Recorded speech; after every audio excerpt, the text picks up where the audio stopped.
What's new at Charlie's? What's new at Charlie's? Still on Main. What's new at Charlie's? Tell me what's new at Charlie's? Still on Main. Hi, welcome to another edition of What's New at Charlie's. Well, hey, we're here today with our good friend, Mr. Jack Daniels. Probably introduced a lot of us to whiskey as Mr. Jack Daniels over the years. My good friend, Mr. Don Williams here. What do you think about that, Don? I'm having flashbacks right now. Yeah, me too, man. Serious Me too. flashbacks. Yep. This is the kind of where it started for me. I mean, the first whiskey I ever had was a Jack Daniels. Yeah. So, and that's really all I knew about. Growing up in West Virginia, there wasn't a lot of choices. So, yeah.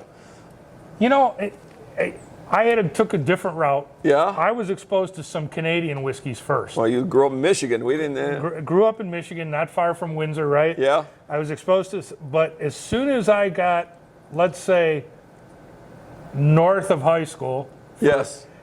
Jack Daniels was the drink. There was, yeah, absolutely, for a lot of us. So, yeah, it does bring back some memories. Now, Jack's come a long way since, that's been a few years ago since you and I were north of high school, yeah? Yeah, it was, and that's why I told you that as I was researching these special issues, Yeah. and everyone's got to keep in mind one thing that I think is awesome is you've heard of Gentleman Jack. Gentleman Jack's been out a long time. Yeah. Plus, they've had these releases. 95% of everything Jack Daniels sells is still Old No.7. Yeah, that doesn't surprise me. Yep, that's still the flagship, man. No Yeah.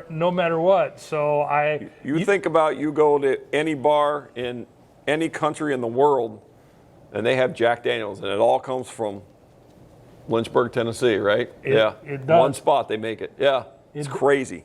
It's a Brown-Forman product. You Yeah. know, it's probably their flagship, no matter what. Yeah. But I was shocked to find out. I was looking at this going, because when I drank Jack Daniels, it was Old No.7. Yeah. And I think a couple times I tried Gentleman Jack, but it was Old No.7 is what I drank. Right. And I thought, wow, I know they've had a couple releases. We tried Coy Hill here. We did. And I know that they did the Sinatra. Yep. And I was astounded to find out that they've done 90 variations since 1971. Really? 90 Yeah. variations. Well, you gotta mix things up every now and then. So yeah, keeps things fresh. Well, today we have the bonded Tennessee whiskey, Yep. and we have a triple mash. mash, straight blended whiskey. So, what do you know about them? Well, first of all, even though one is called bonded, they're both bottled in bond. So we know they're both 4 years old. They're both 100 proof. Yep. Okay, so we know that no matter what. The bonded, they designated that as they took select barrels that had a real deep color to them. Okay. So they were trying to find premium barrels. Honey barrels. They're looking for the honey barrels, yeah. And if you look, I can actually see it's a little bit darker than the other bottle. Oh, yeah, absolutely. Okay. Very dark. So that's that one, and there's not really a lot more to say about it that I could find. But the triple mash is really unique because it's a combination of their Tennessee rye, their Tennessee whiskey, and then their Tennessee single malt, their Tennessee malt. Okay. And it's a predominantly rye blend, high rye, with the other two mixed in. Okay. And this is more of a corn based, right? Yeah. It's got a higher corn percentage than rye. So, Yeah. so in theory, they're going to be quite a bit different. They should be. They should be really different. And this one is the Old No.7 traditional batch, which is 80% corn, Yeah. 8% rye only, Yeah. and 12% barley. Yeah. So it's really Old No.7, but honey barrels Okay. is what it is. All right. Which one do you want to try first? Honey barrels. You go with the honey barrels. Yeah. All right. All right. Here we go. Let's see what we got here. That is a much darker color looking than Jack.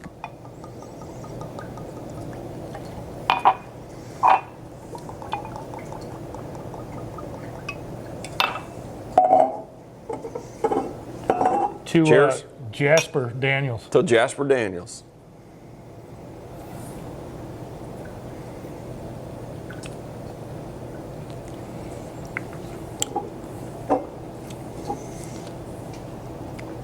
Now, I'm going to say, I haven't had a Jack Daniels in a very, very long time. This isn't what I remember.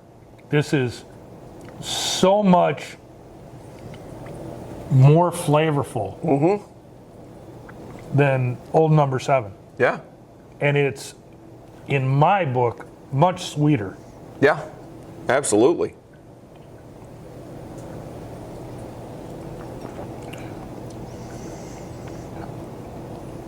That's really good.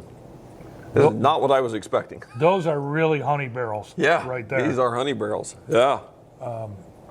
And John, when you watch this, you're going to want to try it because John's a big Jack Daniels guy. You know John's already had this.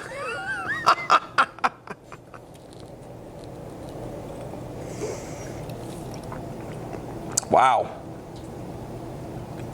Now, that is not the Jack Daniels I grew up drinking. Not what I was expecting. After all this talk, I was thinking I'm just going to get a nice glass of Jack. But all right.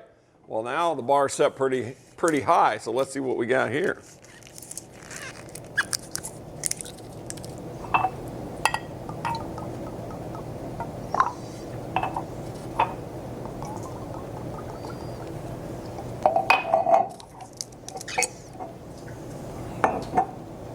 Cheers. Cheers.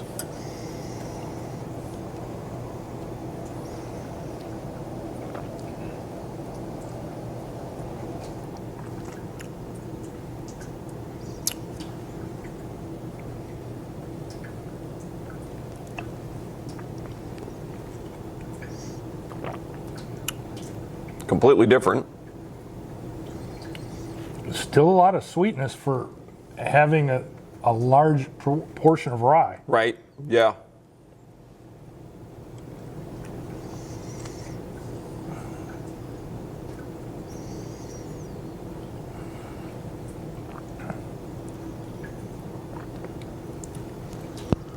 So, you know that lately I've become a big fan of Dickel, Yeah, sure, absolutely. Tennessee whiskey. Yeah. but I will tell you that both of these, I would actually order both of these. Yeah. No, they're both good.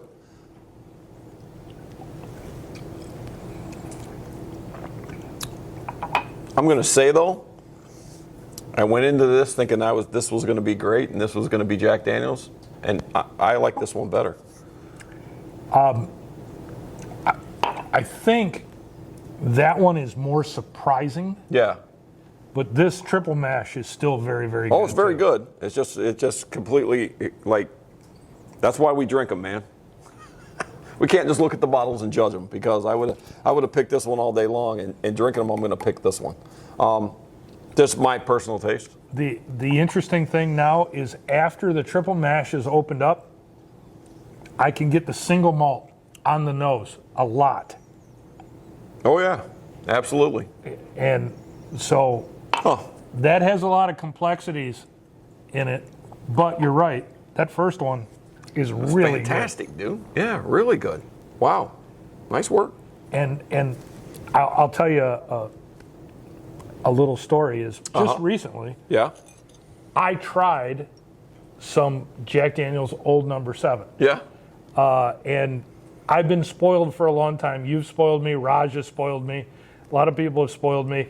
I've had great bourbons, and I went back and tried that Old No.7, and it was like bland to me. Yeah. Like, wow, this is not what I remember drinking. Yeah. Okay.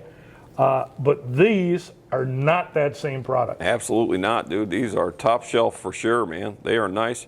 And if I remember right, reasonably priced, 50, 60 bucks. I got to tell you, I think they're actually less than that. They might be less than that. I don't really remember, but they were somewhere in that ballpark, 50 bucks maybe. And I don't know how hard they're going to be to find. Right. I've seen a couple of them on shelves. But man, I'd either come to Charlie's and try them or try to get my hands on some, because those are really good. Well, all you Jack fans out there, and I know there's a lot of them, if you haven't tried this, You're going to want to come try this. Absolutely, man. Yeah, good stuff. Well, cheers, buddy. Cheers. Good like choices, I said, Charlie. yeah, good choice, man. Yeah, totally shocked right here, sitting here right now. So I enjoyed both of them though, and we might visit that one a little more after camera. Cheers. Cheers. Thank you, everybody.